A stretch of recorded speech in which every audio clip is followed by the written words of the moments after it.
Barka da an tayawa, tabbatar da ka danna subscribe da kuma alamar ƙararrawa domin samun sabbin fina-finan Indiya Hausa. Kuma duka a kyauta. Indian Hausa Channel TV.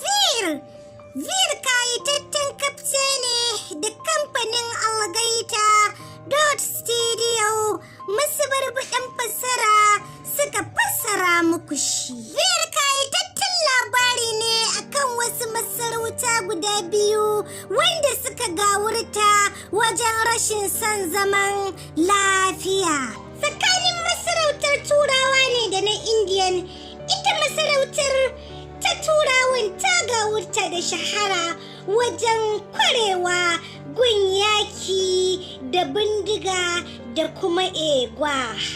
Duk da iya salon yakinta na egwa, sai dai masarautar turawan duk lokacin da suka haɗa karo da masarautar indiyan sai ta ci kasa.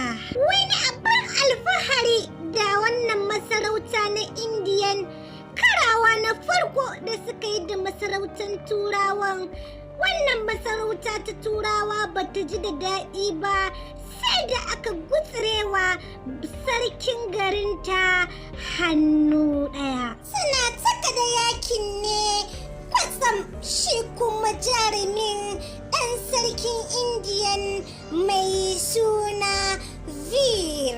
Kwakan naka Vir shi kuma ya tsunduma cikin kogin soyayyar gimbiya 'yar sarkin turawa. Tabbas wannan kafce na kunshe da cakwakiyoyi fim wanda na furta a baya. Kai dai nemi naka kayataccen kafce na fim ɗin Vir na kamfanin algaita don more cakwakiyar da ke cikinsa.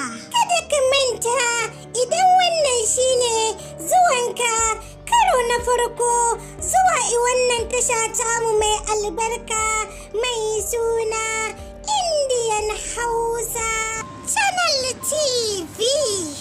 Masoya, ku danna mana subscribe da kuma alaman kararrawa don more fashin baki da ke cikinsa, ko kuma in ce recap na fina-finan